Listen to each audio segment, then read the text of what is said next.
Hello, everybody, and welcome to That's My Opinion. I'm your host, Molly Jordan, and let's get to it. My name is Mud. Not to be confused with Billy Jack and Peter Dennis. My name is Mud. Now, I know you all have missed me, and I'm sorry. The trouble was, I actually hadn't had the time to see any movies. So, I really had nothing to review. I resaw Oz, and, well, while I didn't fall asleep again, I can certainly see why I did in the first place. Don't get me wrong, it was a beautiful movie. It was visually stunning and so worth spending the fortune on the 3D. I actually felt like it was snowing on me. But it was kind of a silly story, and it took a long time to get there. And if I recall, I think I had the same review for the original Wizard of Oz. But at least that one had great music and no James Franco weird smile.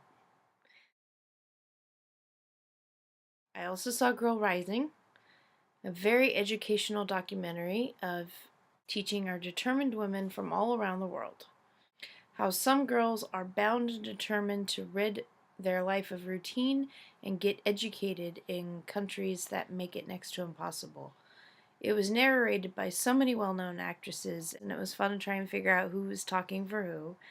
And it was really well put together. But that's my whole review, and it wasn't worth making a whole video out of. So, not to mention the 3 weeks of not seeing any movies but those.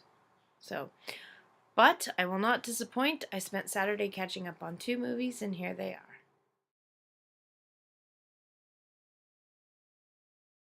Our first movie is Mud. 2 teenage boys encounter a fugitive and form a pact to help him evade the bounty hunter on his trail to reunite him with his one true love. Starring Matthew McConaughey, a very brief role by Reese Witherspoon, a great role played by Sam Shepard, and an all too brief a role played by Michael Shannon, Sarah Paulson, and Ray McKinnon. Those last 3 may not be known names to you exactly, but I've really loved everything they've ever done. Namely, Take Shelter, Studio 60, and Oh Brother, Where Art Thou? Take a minute, look them up. I'll wait.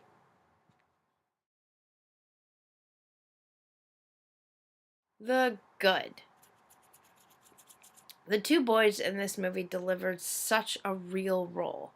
One of them, Neckbone, played the role of the boy from the wrong side of the tracks, but he's real smart and schemy, brilliant at fixing stuff, and had common sense.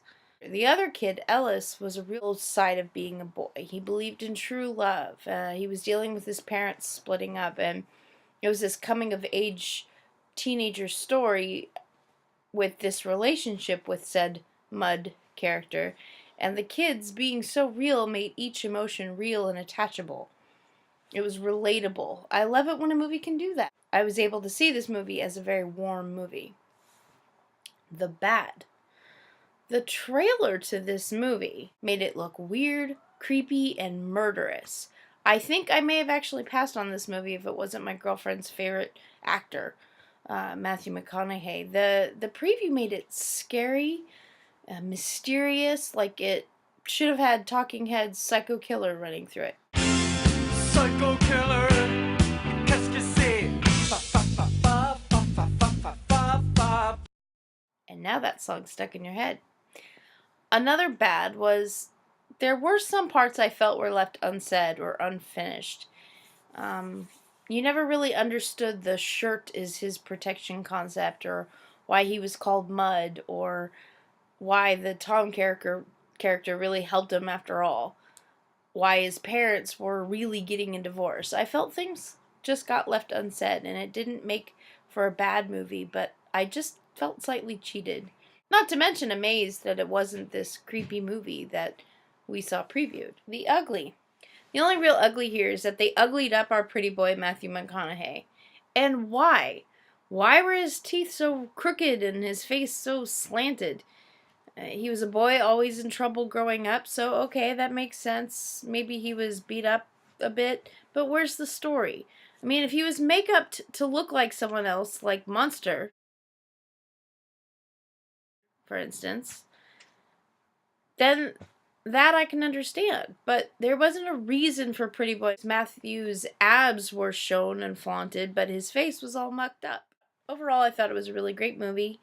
I don't know how I would recommend it to people except other than a boy coming to age movie. It was something along the lines of Sling Blade or Stand By Me or About a Boy. It's one of those teenage boys kind of movies. Iron Man 3. I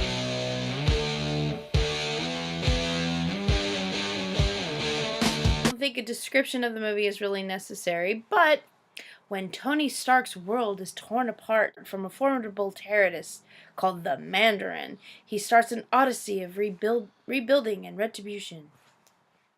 This was another movie where I thought the trailer was manipulative. I watched the trailer maybe 100 times, and I didn't think it was a movie I wanted to see.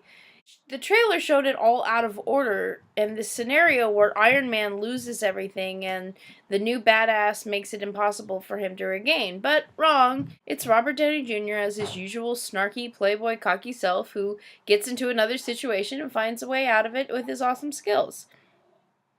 The good. I particularly like this installment better than all the rest. I have to wonder if it's maybe the different direction. Jon Favreau, who plays Happy, didn't actually take this one on. This time they gave it to Shane Black, and when I looked him up, it made all the sense. He's done Kiss Kiss Bang Bang, Lethal Weapon 2, The Last Boy Scout, all of this coming together for you. They're all buddy movies, which is exactly Iron Man 3's appeal. While I never really liked Don Cheadle for the role as Colonel Rhodes, never thought Terrence should have left to do what? Law and Order? Idiot. This was a team-up kind of movie, and I loved it. In fact, he didn't just team up with Colonel Rhodes. He teamed up with Jarvis. He teamed up with the kid. He was consistently through the movie teaming up, and I think that it really worked for him. It made him likable instead of an arrogant fill-in-the-blank. Also, as most Iron Man movies, the quick wit to some of the delivered lines were absolutely great. They always are, but I'd have to say Tony Stark and the kid had some of the best back and forth dialogue of the movie. The bad. I will never think that Guy Pearce is a great actor. He's like a clone of Val Kilmer, but without the great acting. And I don't just mean looks, but his demeanor as well.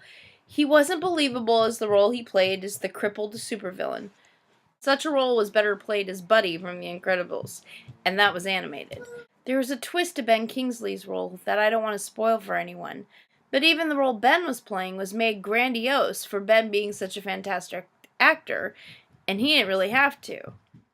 The ugly. I'm not really sure how Gwyneth Paltrow made Most Beautiful Woman via People magazine. She's too skinny, her mouth is too wide, and she's not a great actress. I sometimes even avoid movies that she's in because I dislike her acting so much. Case in point, Shakespeare in Love. I did love Great Expectations, but not for her or Ethan, who I also dislike as an actor. I'm a fan of the character Pepper Potts, and I think maybe Emma Stone could have played it better. The vulnerable lover of Tony, the quick-witted secretary / now CEO of the company, to the damsel in distress, to the Bernie thing at the end. I just didn't like anything about her in the movie. That's my review, folks. I should be doing The Great Gatsby next week. Probably also Star Trek. We'll have to see. We'll see you next time. Thanks.